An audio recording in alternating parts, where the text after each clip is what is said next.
देखो अगला जो टॉपिक है वो है geometrical meaning of scalar product. कल मैंने बताया था स्केलर प्रोडक्ट कैसे करते हैं दो वेक्टर्स की। तो हाँ मैंने कुछ ऐसा ऐसा बताया था कि ए डॉट बी जो था, ए डॉट बी वो अपने पास बराबर होता है ए का मैग्नीट्यूड बी का मैग्नीट्यूड कोस थीटा। इस पे हमने 12 पॉइंट डिस्कस कर लिए थे कल। आज पॉइंट नंबर आता है 13। Point number 13। पॉइंट नंबर 13 है जियोमेट्रिकल मीनिंग क्या है। जो स्केलर प्रोडक्ट होती है उसका ग्राफ में मीनिंग क्या होता है, उसका डायग्राम के थ्रू क्या से क्या मीनिंग निकलता है उसका। तो वो देखते हैं डॉट प्रोडक्ट का। तो डॉट प्रोडक्ट का मीनिंग क्या है, यानी कहने का मीनिंग ये भी कह सकते हैं कि जो हम डॉट प्रोडक्ट पढ़ी है वो आखिर काम कहाँ आने वाली अपने पास, कहाँ यूज कर सकते हैं उसकी, उसकी एप्लीकेशन पढ़ेंगे आज हम। जियोमेट्रिकल मीनिंग की एप्लीकेशन पढ़ेंगे। तो देखो देखो ये वेक्टर अपने पास एक तो है ए वेक्टर और एक अपने पास है बी वेक्टर।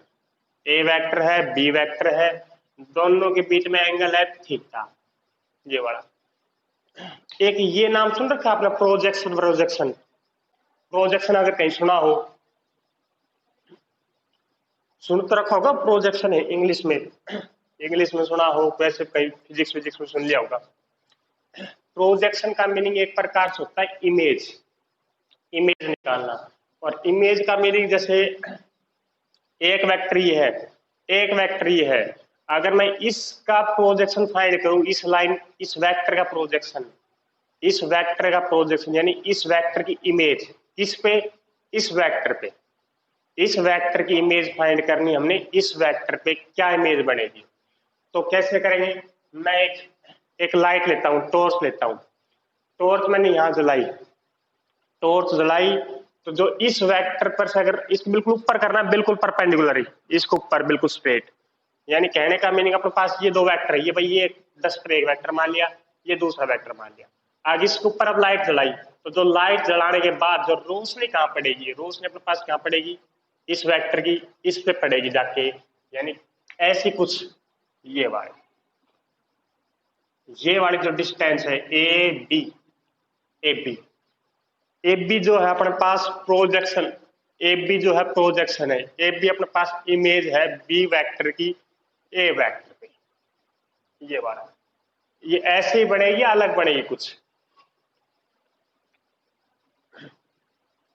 भाई इस लाइन की इमेज फाइंड करनी है तो लाइन की इमेज इस लाइन पे एक लाइन तो बनेगी, यानी अपने पास एक ए बी लाइन आ गई, ए बी के अपने पास प्रोजेक्शन है बी वेक्टर का ऑन ए वेक्टर, ये वाला। यानी ए बी को बोलेंगे क्या, ए बी को बोलेंगे हम, ए बी जो है, ए बी जो है अपने पास वो एक प्रोजेक्शन है, ए बी इज प्रोजेक्शन किसका, बी वेक्टर का, किस पे, ऑन ए वेक्टर, ये वाली।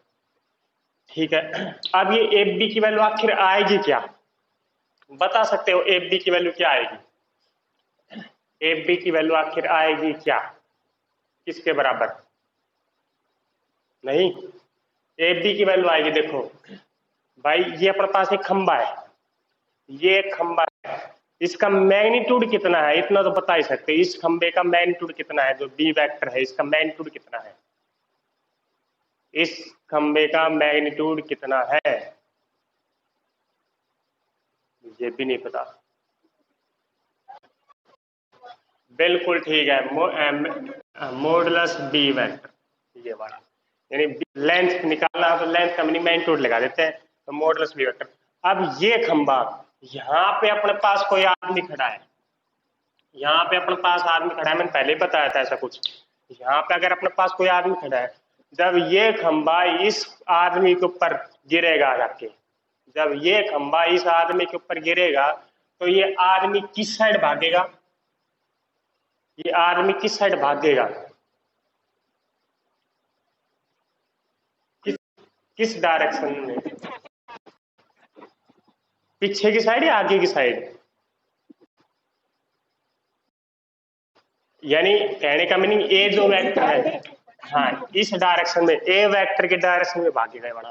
और ये जब खंबा इसके ऊपर आके गिरेगा तो इस टाइम ये आदमी खासता हुआ ए की तरफ भागेगा। तो इसने जो डायरेक्शन ली बोली ए की, और ये खासता हुआ निकला था, इसका मीनिंग जो बी खंबा था बी खास थीटा, ये आ गया पास। जब बी अपने पास खंबा था, बी अगर का प्रोजेक्शन फाइंड करना हो हमने ए वेक्टर पे, तो बी का प्रोजेक्शन क्या है, बी कोस थीटा, बी खास थीटा, ये वाला। ठीक है, और इसकी डायरेक्शन कौन सी होगी, इसके डायरेक्शन हमारे पास ए वेक्टर, ए के जो डायरेक्शन उसकी डायरेक्शन ले लेगा। यानी अगर बी वेक्टर का प्रोजेक्शन फाइंड करेंगे ए वेक्टर पे, वो अपने पास बी कोस थीटा के बराबर आता है। ठीक है, अब आ जाए क्वेश्चन पे। ए डॉट बी मैंने बताया था ये वाला, ए का मैग्नीट्यूड बी का मैग्नीट्यूड कोस थीटा। अब ये बी कोस थीटा का मीनिंग क्या है, बी कोस थीटा आखिर होता क्या है, बी कोस थीटा होता क्या है, बी कोस थीटा भी बताया था, बी कोस थीटा आखिर, हाँ बी कोस थीटा यानी ए बी प्रोजेक्शन है, बी कोस थीटा अपने पास, बी कोस थीटा प्रोजेक्शन है किसका, किसका प्रोजेक्शन, बी वेक्टर का, कहां पे, ए वेक्टर पे, ये वाला। यानी प्रोजेक्शन की अगर वैल्यू निकालनी हो, हमने प्रोजेक्शन निकालना हो, projection of B vector on A vector, तो क्या आ जाएगा प्रोजेक्शन, ये डिवाइड में चला गया, ए डॉट बी अपॉन में ए मैग्नीट्यूड, ये वाली बात। सर प्रोजेक्शन बी ऑन ए आप बी कोस थीटा भी लिख सकते हो, तो इसको ऐसे नहीं लिखते, तो A dot B upon A magnitude, क्योंकि ए डॉट बी का मीनिंग ए का मैग्नीट्यूड बी का मैग्नीट्यूड कोस थीटा होता है, अपॉन बी करोगे बी कोस थीटा आना है। सर ऐसे करो, सही ऐसे करो। ये वाला तब लगता है जब हमारे पास थीटा और बी वेक्टर दे रखा हो, ये वाला तब लगता है जब एंगल नहीं दे रखा हो, ए और बी दोनों दे रखा वेक्टर, तो ये वाला तब लगाते हैं। कोई भी लगा सकते हो आप फार्मूला, यानी प्रोजेक्शन का फार्मूला पढ़ लिया, projection of B on A ऐसे निकालते हैं, A dot B upon A magnitude. अगर अब मैं कहूं प्रोजेक्शन अब बी का फाइंड किया है ए वेक्टर पे, अब मैं प्रोजेक्शन फाइंड करता हूं, प्रोजेक्शन फाइंड करता हूं किसका, ए वेक्टर का, ए वेक्टर का प्रोजेक्शन फाइंड करना बी वेक्टर पे, तो बताना कैसे फाइंड करें ए वेक्टर का प्रोजेक्शन। तो प्रोजेक्शन का मीनिंग अपने पास ये था ए वेक्टर, ये ए वेक्टर है, ये बी वेक्टर है। अब इसका प्रोजेक्शन फाइंड करना है, ए का फाइंड करना है, ए का ऐसे, यानी अब टॉर्च यहां जलाई तो जो रोशनी जाके गिरेगी, रोशनी जाके डस्टर की इसके ऊपर गिरेगी, बिल्कुल जो परपेंडिकुलर डिस्टेंस, यानी कहने का मीनिंग यहाँ रोशनी जलाई नीचे की साइड, तो इसकी जो रोशनी पड़ेगी बी वेक्टर पे, ये वाली जो डिस्टेंस है ए बी जो डिस्टेंस है वो अपने पास होगी A B projection A vector का ऑन बी वेक्टर। अब बता सकते हो ए बी की आखिर लेंथ क्या पाएगी, ए बी की लेंथ प्रोजेक्शन, हाँ ए कोस थीटा ना, ए कोस थीटा है जब ये, हाँ ये जो खंबा है इस आग ऊपर गिरेगा, आदमी यहाँ है तो आदमी खास का तो निकलता है, तो ये ए cos theta, A cos theta, ये कोस थीटा साइन थीटा तो मेरे ख्याल से पता ही होगा क्यों आया है, राइट एंगल ट्रायंगल वाला रूल से, P B P H S B, इस, हाँ ये ए बी तो पी अपॉन एच, ये B cos theta A cos theta बस ये वाला। ठीक है, अब आ जाते हैं, यानी जो ए कोस थीटा है, ए कोस थीटा है क्या, आखिर में क्या बोलेंगे इसको हिंदी में, ए कोस थीटा क्या है, हाँ ए जो ए कोस थीटा है वो प्रोजेक्शन अपने पास किसका, ए वेक्टर का, किस पे, बी वेक्टर पे। यानी अब देखो क्या बनेगा, ए cos theta, A cos theta की जगह मैं लिख सकता हूँ, यानी A dot B is equal to B का मैग्नीट्यूड, और ए कोस थीटा मैंने लिख दिया प्रोजेक्शन है, प्रोजेक्शन किसका, ए वेक्टर का, किस पे, ऑन बी वेक्टर, ये वाला। तो ये बी मैग्नीट्यूड की साइड जाके डिवाइड में हो गया, ये वाला, ये अपने पास दूसरा फार्मूला ड्राइव कर दिया। यानी अगर प्रोजेक्शन फाइंड करना हो ए ऑन बी, तो फार्मूला बन गया A dot B upon B का मैग्नीट्यूड। अगर प्रोजेक्शन फाइंड करना बी ऑन ए, तो ये आएगा A dot B upon A का मैग्नीट्यूड, ये था। तो प्रोजेक्शन निकाल लिया हमने ये वाला, लेकिन कहने का मैंने जिस वेक्टर पे प्रोजेक्शन फाइंड करें, जिस वेक्टर पे प्रोजेक्शन आएगा वो उसका मैग्नीट्यूड हमेशा डिवाइड में, जैसे ए पे फाइंड करें तो ए का magnitude divide, A B on A है, बी ऑन ए तो ऊपर ए डॉट बी या B dot A on B है तो ऊपर भी ए डॉट बी या बी डॉट ए लिख सकते हैं। यानी ऊपर वाली चीज तो क्या आती है, ऊपर सिर्फ डॉट प्रोडक्ट होती है, जिसका जिस पे प्रोजेक्शन फाइंड करे ऊपर तो डॉट, जिस पे फाइंड कर रहे हैं वो नीचे मैग्नीट्यूड के साथ, ये तफाक। ठीक है, एक बार ये बताना, ये वाली जो चीज है वो स्केलर क्वांटिटी है या वेक्टर क्वांटिटी है? A dot B upon A का मैग्नीट्यूड या बी का मैग्नीट्यूड स्केलर क्वांटिटी है, क्योंकि ए डॉट बी अपने पास एक स्केलर नंबर होता है, बी मैग्नीट्यूड भी एक स्केलर नंबर होता है, तो ये प्रोजेक्शन जो है वो एक स्केलर क्वांटिटी होगी अपने पास। ठीक है, अब अगला पॉइंट नोट करते ना, पॉइंट बहुत ज्यादा है, हटा देता हूं इसका। ये था स्केलर प्रोजेक्शन, यानी प्रोजेक्शन का फार्मूला पढ़ लिया इसमें हमने। अगला था पॉइंट नंबर 14। पॉइंट नंबर 14 ये बताता, अगर ये पूछे वेक्टर प्रोजेक्शन, वेक्टर प्रोजेक्शन क्या आएगा अपने पास, ए वेक्टर का on B vector, A vector का ऑन बी वेक्टर। यानी कहने का मीनिंग अब जो प्रोजेक्शन था उसको हमने वेक्टर फॉर्म में रिप्रेजेंट करना है। ये तो था स्केलर प्रोजेक्शन, ये है अपने पास स्केलर प्रोजेक्शन, नाम दे देना इसका scalar projection, scalar projection A on B दोनों। अब आता है वेक्टर प्रोजेक्शन, यानी कोई भी अगर वेक्टर क्वांटिटी को अगर हम रिप्रेजेंट करते हैं तो कैसे रिप्रेजेंट करते थे भाई? अगर कोई वेक्टर को लिखना हो तो कैसे लिखते हैं? वेक्टर को कैसे लिखते हैं? डायरेक्शन मल्टीप्लाई में क्या होना चाहिए, उसका मैग्नीट्यूड। अगर कोई भी वेक्टर, मैग्नीट्यूड इनटू में डायरेक्शन लिखते हैं जरूर। कोई भी वेक्टर को रिप्रेजेंट करना हो तो पहले उसका मैग्नीट्यूड फिर इनटू में डायरेक्शन। तो पहले प्रोजेक्शन का मैग्नीट्यूड कितना आया, जो प्रोजेक्शन उसका मैग्नीट्यूड कितना है, ए ऑन बी का मैग्नीट्यूड कितना है, ए ऑन बी का जो मैग्नीट्यूड है प्रोजेक्शन का वो अपने पास आया था, अब ये इतना आएगा ए डॉट बी अपॉन में बी का मैग्नीट्यूड। या इसको हमने ऐसे भी लिख सकते हैं कि ए कोस थीटा, जो प्रोजेक्शन का मैग्नीट्यूड आया था वो ए कोस थीटा, या ए कोस थीटा की वैल्यू हम ये बी कह सकते हैं, ये वाली वही है।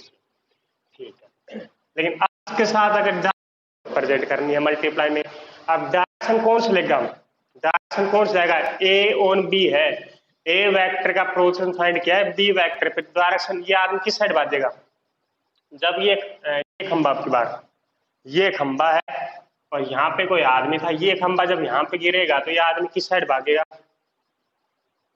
ए वेक्टर की साइड या बी वेक्टर की साइड?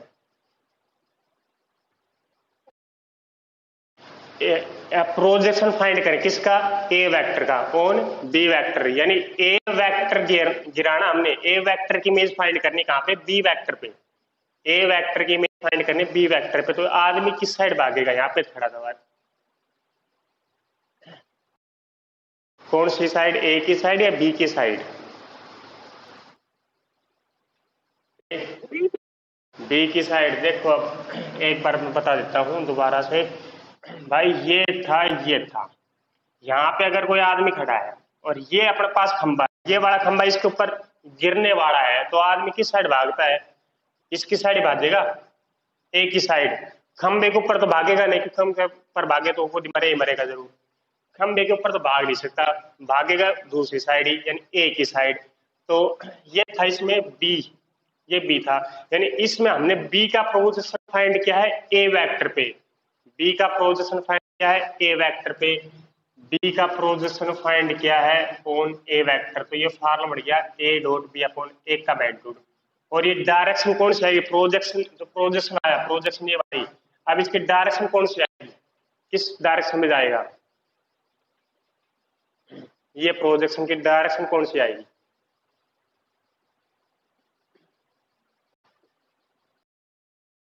एक ही डायरेक्शन।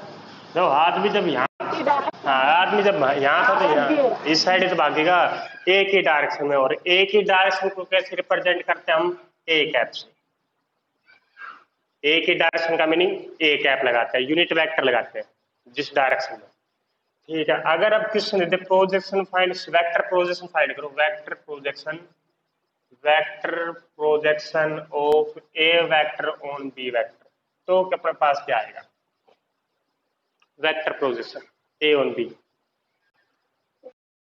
ए, हाँ हाँ अपॉन में बी में इंटू, हाँ इंटू में बी का है, क्योंकि अब ये जो ए का जो प्रोजेक्शन है ये वाला है और इसके डायरेक्शन कौन से लेगा, जो बी वाली डायरेक्शन है, बी वाली डायरेक्शन का मीनिंग बी का है, ये था।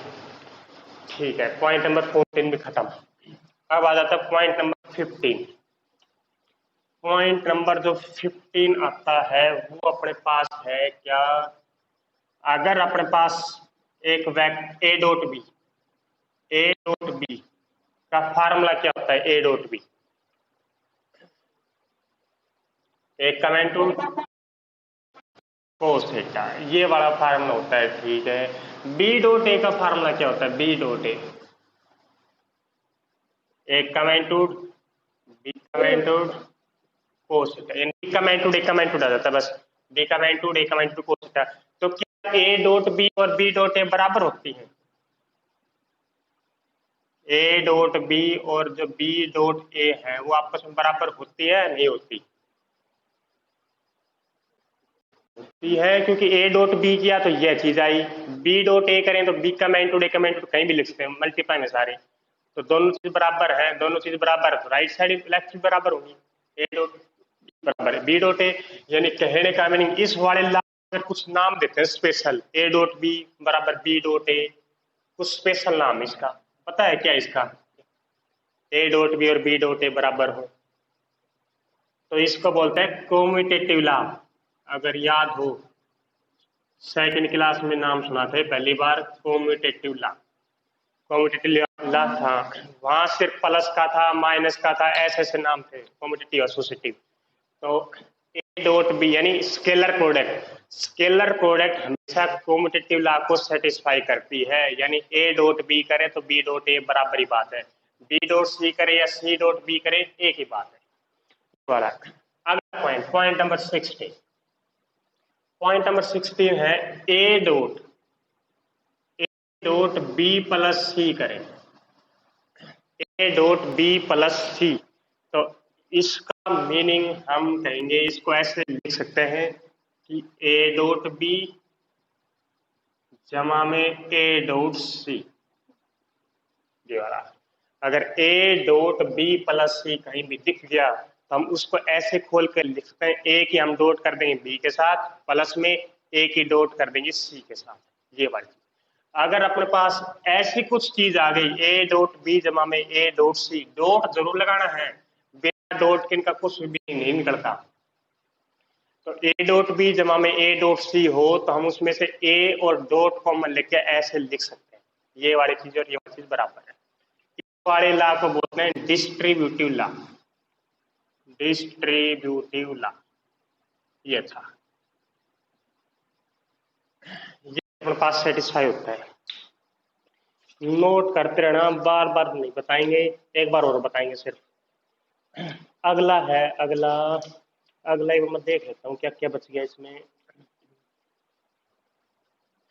अगला पॉइंट नंबर 17,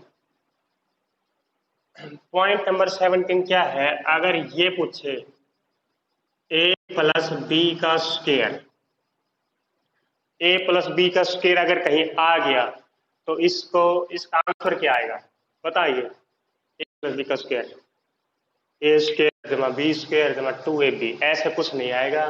देखो स्क्वायर का मीनिंग मैंने क्या बताया था, स्क्वायर का मीनिंग क्या था कि कब आता लगता है ये, ऐसा में इंटू स्क्वायर कब लगता है, जब ए प्लस बी की सेम वेक्टर की सेम वेक्टर के साथ डॉट करते हैं।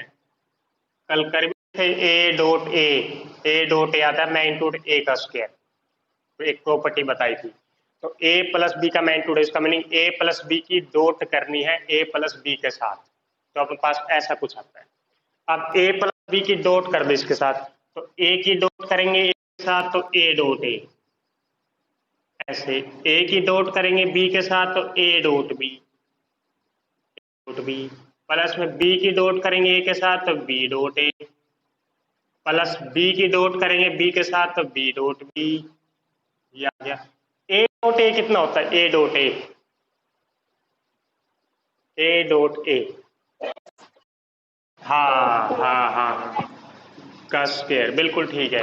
एक बात और बताएं, ए डॉट बी और बी डॉट ए बराबर होती है या अलग अलग, हाँ इक्वल होते हैं। हाँ ये है ना, हाँ ए डॉट बी यानी इसका मीनिंग भी ए डॉट बी, तो ए डॉट बी और ए डॉट बी यानी दो क्वांटिटी हो गया अपने पास ए डॉट बी।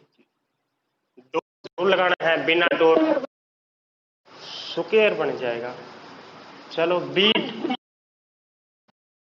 चलो देखते हैं बी डॉट बी का मीनिंग बी स्क्वायर, स्क्वायर कहाँ बन गया?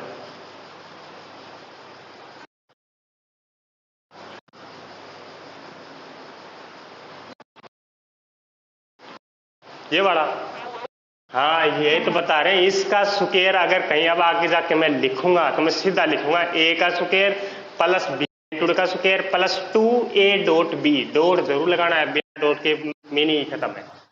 ए मैग्नीट्यूड का स्क्वायर प्लस बी मैग्नीट्यूड का square plus 2a dot B. ऐसे ही सिमिलर ए माइनस बी का अगर स्क्वायर लिखना हो तो क्या आएगा? वो ए माइनस बी का स्क्वायर क्या आएगा? डायरेक्ट ए स्क्वायर, आगे माइनस का 2a डॉट बी और प्लस का बी स्क्वायर,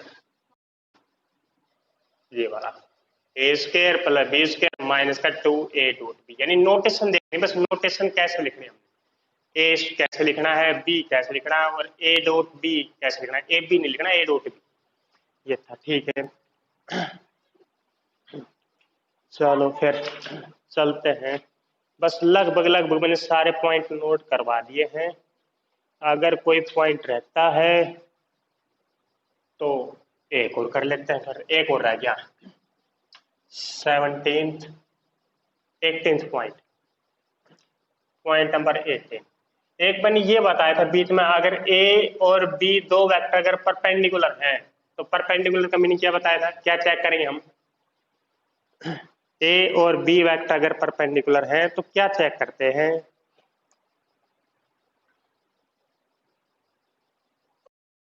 हाँ एंगल तो चेक करते हैं, एंगल का मीनिंग 90 आ जाइए, हम सीधा करेंगे ए डॉट बी की वाली कितनी आनी चाहिए, A dot B, A dot B कितना आना चाहिए परपेंडिकुलर है तो? जीरो, जीरो, हाँ जीरो, क्योंकि एंगल बढ़ जाता है वहां पे 90, अगर एंगल 90 बन गया तो कोस 90 जीरो बन जाता है डेफिनेशन। तो अगर कोई भी दो वेक्टर हम सीधा सीधा चेक करना, भाई चेक करो परपेंडिकुलर है, तो हम कह देंगे ए डॉट बी कितना है, जीरो है तो परपेंडिकुलर। ठीक है, अब इसमें साथ साथ पूछ लेता है अगर ए और बी अगर दो वेक्टर पैरेलल हैं, ए और बी वेक्टर अगर पैरेलल हैं तो पैरेलल में मैंने बताया था कि दो वेक्टर पैरेलल तब होते हैं जब दोनों के बीच में हमारे पास कोई ना कोई रिलेशन हो, ए बराबर लैम्डा बी। जैसे मैंने एग्जाम्पल ऐड कर लिया, भाई ए जो वेक्टर है, ए वेक्टर मान लिया a1i plus a2j plus a3k, ए वेक्टर ये मान लिया, बी वेक्टर नाम रख दिया b1i plus b2j plus b3k, ये वाला। एक चीज और ये बताएं, क्या a1 a2 a3 के ऊपर भी एरो साइन आएगा? यार नहीं आता, a1 a2 a3 नहीं आता, क्योंकि नहीं आता क्योंकि मैग्नीट्यूड है इनटू में डायरेक्शन, मैग्नीट्यूड इनटू डायरेक्शन ये वाला नहीं आता। ठीक है, अब ये दो वेक्टर पैरेलल है, पैरेलल है यानी दोनों के बीच में कोई ना कोई रिलेशन मिलेगा। रिलेशन में मान लिया ए बराबर लैम्डा बी, तो ए की वैल्यू अपने पास है a1i plus a2j plus a3k, ठीक है, बराबर लैम्डा इंटू बी, बी की मल्टीप्लाई करेंगे तो b1i plus b2j plus b3k, ये वाला आ गया। ठीक है, अब comparing coefficient of I J and के, तो इस साइड आई का कोफिशिएंट है a1, इस साइड अपने पास आई का कोफिशिएंट है लैम्डा, साथ मल्टीप्लाई करेंगे तो लैम्डा b1, ये आ गया। कंपेयरिंग कोफिशिएंट ऑफ जे करेंगे तो a2, इस साइड आएगा लैम्डा b2, और फिर ये आएगा इस साइड के वाला तो a3 और ये आ गया लैम्डा b3। यानी कहने का मीनिंग a1 बाई b1 की वैल्यू आ गई लैम्डा, a2 बाई b2 की वैल्यू भी आ गई लैम्डा और a3 बाई b3 की वैल्यू भी अपने पास लैम्डा आ गई। यानी ये तीनों रेशियो अपने पास लैम्डा के बराबर है, लैम्डा के बराबर है, इसका मीनिंग है हम कह सकते हैं कि a1 बाई जो a2 है, a1 बाई जो b1 है, a1 by b1, a2 by b2 और a3 बाई b3 बराबर है, और ये सारे लैम्डा के बराबर है, ये वाली चीज। यानी अब सिर्फ हम ये चेक करेंगे क्या, अगर दो वेक्टर अपने पास पैरेलल, क्वेश्चन कहेगा चेक करके दिखाओ दो वेक्टर पैरेलल है या नहीं, तो हम ये करेंगे a1/b1, a2/b2 और a3/b3, ये कोफिशिएंट इनके आई जे के साथ जो कोफिशिएंट है वो a1/b1, a2/b2 और a3/b3, अगर ये बराबर आ जाते हैं तो मैं कह दूंगा ये वेक्टर अपने पास पैरेलल है। अगर कोई भी दो बराबर आगे तीसरा बराबर नहीं आया तो नॉट पैरेलल कहेंगे, तीनों बराबर आने चाहिए अपने पास, कोई रेशियो आएगा तीनों का निकल के लैम्डा, ये बात। तो ये था अगला पॉइंट हो गए 18। बस मेन तो हो गए लगभग, हम सारे ही कर लिए। जब तुम कहोगे वहीं छोड़ देंगे, तुम कहोगे वहीं छोड़ देंगे, हम अपनी मर्जी से कुछ नहीं करवाएंगे।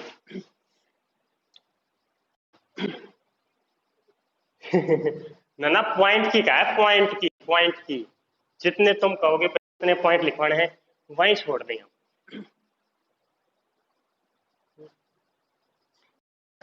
अगला पॉइंट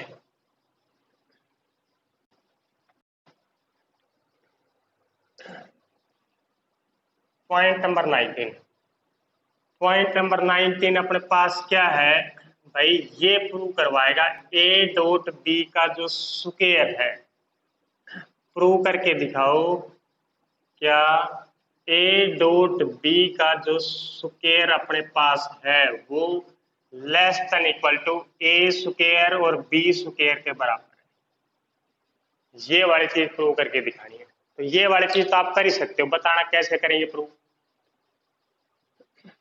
a.b का स्क्वायर, a का स्क्वायर, b का स्क्वायर, कैसे?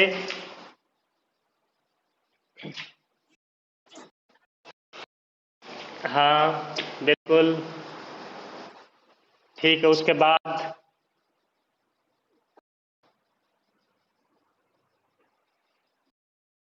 नहीं क्या है, मैंने बताया था कि a.b की सबसे मैक्सिमम वैल्यू क्या आती है, बताया था बीच में। a.b की सबसे मैक्सिमम वैल्यू 1 नहीं आती भाई, कोस थीटा की वैल्यू 1 आती है मैक्सिमम। तो a.b की वैल्यू यही तो आती है, a का मैग्नीट्यूड और b का मैग्नीट्यूड, बस दोनों साइड स्क्वायर करना है, काम खत्म। यानी या तो आप ये ऐसे कर लो प्रूफ, अगर इसका करना है तो ये मुझे भी नहीं पता कैसे करना है। मैं तो ऐसे करता हूं कि a.b क्या है, a.b अपने पास होता है a का मैग्नीट्यूड, b का मैग्नीट्यूड, कोस थीटा, ये वाली चीज है। ठीक है, कहने और अपने पास स्क्वायर है तो स्क्वायर करेंगे दोनों साइड, स्क्वायर कर दिया तो a का स्क्वायर, b का स्क्वायर, कोस स्क्वायर आ गया। ठीक है, क्वेश्चन में क्या दिखानी है हमने, a.b की बड़ी से बड़ी वैल्यू फाइंड करनी, a.b के स्क्वायर की, a.b के स्क्वायर की मैक्सिमम वैल्यू क्या आती है, सबसे बड़ी वैल्यू क्या आएगी। तो a.b के स्क्वायर की मैक्सिमम वैल्यू, a.b के स्क्वायर तो होती तो ये है, लेकिन हमने मैक्सिमम फाइंड करने, मैक्सिमम तब होगी जब कोस की सबसे बड़ी वैल्यू लेंगे, और कोस की सबसे बड़ी, कोस स्क्वायर की सबसे बड़ी वैल्यू अपने पास आती है 1 ही। कोस की वैल्यू सबसे बड़ी होती है 1, तो कोस स्क्वायर की सबसे बड़ी वैल्यू अपने पास 1 ही आती है, यानी कोस स्क्वायर अपने पास से छोटा होता है। तो a.b की वैल्यू अपने पास मैक्सिमम आ गई, a का स्क्वायर और b का स्क्वायर, ये वाले। बस ये पहले भी क्या था, a.b की मैक्सिमम, वहां पे a.b की फाइंड की थी मैक्सिमम, तो a का मैग्नीट्यूड b का मैग्नीट्यूड लिखवाया था पॉइंट। और हाँ, इस क्वेश्चन में कह रखा है कि ये वाली चीज, या तो ऐसे दे सकता है, अगर यह हिंदी में अगर इसको पढ़ के देखता तो हिंदी में इसका मीनिंग ये है कि a.b के स्क्वायर की सबसे बड़ी वैल्यू क्या होती है, a.b के स्क्वायर की मैक्सिमम वैल्यू क्या होती है। तो a.b का जो स्क्वायर होता है अपने पास a का स्क्वायर, b का स्क्वायर और कोस स्क्वायर होता है। अब हमने इसकी सबसे मैक्सिमम वैल्यू फाइंड करनी, मैक्सिमम कब होगी, जब कोस स्क्वायर की वैल्यू सबसे बड़ी होगी, और कोस स्क्वायर की सबसे बड़ी वैल्यू अपने पास होती है 1, और कोस स्क्वायर की सबसे बड़ी वैल्यू अगर 1 पुट करते हैं तो इसकी मैक्सिमम वैल्यू आ गई a स्क्वायर और b स्क्वायर, यानी a.b की सबसे बड़ी वैल्यू पा गई हमें a स्क्वायर और b स्क्वायर। आया वर्षा? ठीक है, अगला है पॉइंट नंबर 20। पॉइंट नंबर 20 ना, पॉइंट है 20, क्वेश्चन पर गया नहीं मैं। पॉइंट नंबर 20 क्या है, जो ये वाली जो चीज है ना, ए डॉट बी का स्क्वायर प्रूव करके दिखाओ, ए डॉट बी का स्क्वायर इसके बराबर प्रूव करके दिखाओ, तो इसका मीनिंग ये ऐसे दे सकता है, कोशी स्क्वायर इनइक्वालिटी। इसका नाम है कोशी स्क्वायर, SCHWARZ इनइक्वालिटी। उसमें यही पूछता है, कोशी स्क्वायर इनइक्वालिटी का मीनिंग है जो स्केलर प्रोडक्ट है दो वेक्टर की, उनमें सबसे बड़ी उसके स्क्वायर की सबसे बड़ी वैल्यू क्या आती है। स्केलर प्रोडक्ट दो वेक्टर्स की, तो उसके जो स्क्वायर करेंगे तो उसकी सबसे बड़ी वैल्यू क्या आती है, वो एक कोशी स्क्वायर इनइक्वालिटी। अब आ जाते हैं अगला पॉइंट नंबर 20। अगर ये पूछे a प्लस बी का मैग्नीट्यूड लेस देन प्रूव करके दिखाओ, a का मैग्नीट्यूड प्लस b का मैग्नीट्यूड, a का मैग्नीट्यूड प्लस b का मैग्नीट्यूड।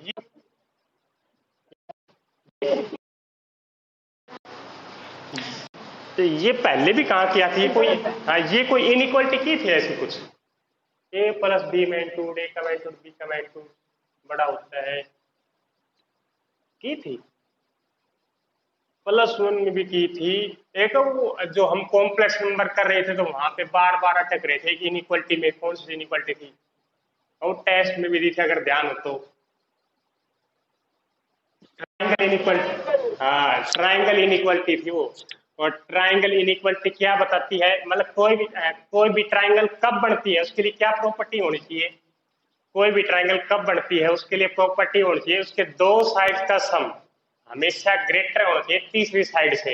और वेक्टर में क्या चीज है ये भाई, अपने पास ए वेक्टर, एक ए वेक्टर, एक बी वेक्टर, एक ए वेक्टर, एक बी वेक्टर, तो ये जो तीसरा वेक्टर है वो अपने पास ए प्लस बी वेक्टर।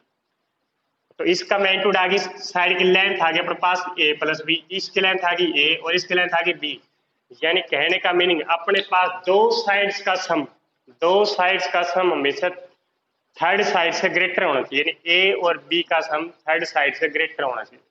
तो इसको हमने प्रूव करना है और इसका नाम अपने पास है ट्राइंगल इनइक्वालिटी। ये वाला ट्राइंगल इनइक्वालिटी को प्रूव करके दिखाना है इसके बराबर।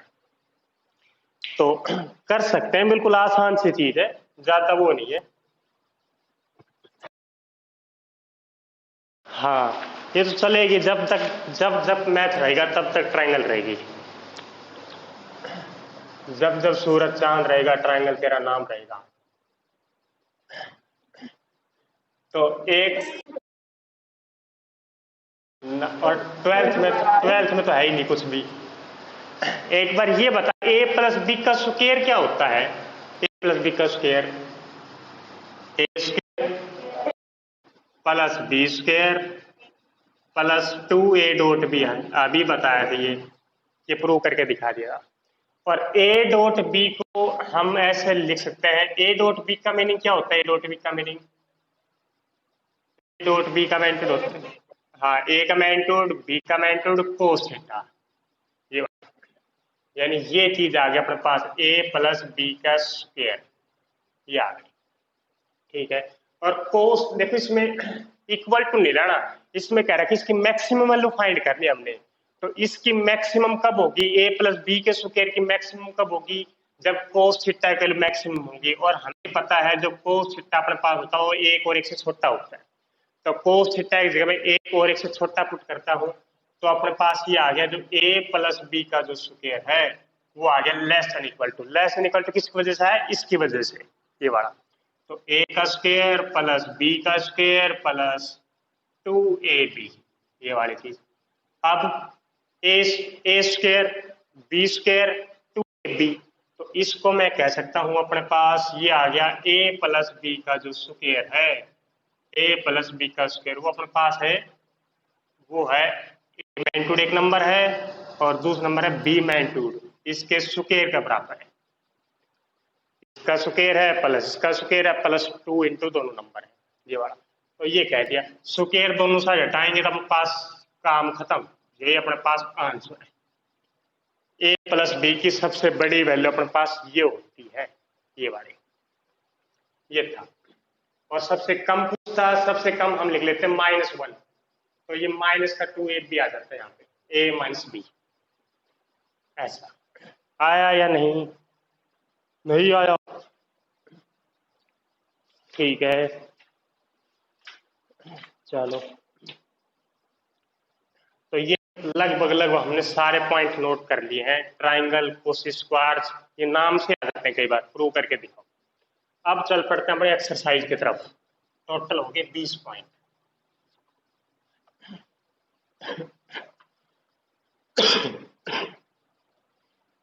अब मैं एक चीज और सिखा देता हूँ, आज सिखा देते हैं डॉट प्रोडक्ट करनी। अब तक तो सिर्फ फार्मूला पढ़ा था, अब डॉट करनी सीख लेते हैं, फिर करते कैसे। आई प्लस 2j प्लस 3k, एक वेक्टर है 2i minus 3j plus 4k। ऐसा कुछ क्वेश्चन आ गया, पूछेगा क्वेश्चन में भाई निकाल के दिखाओ ए डॉट बी, निकाल के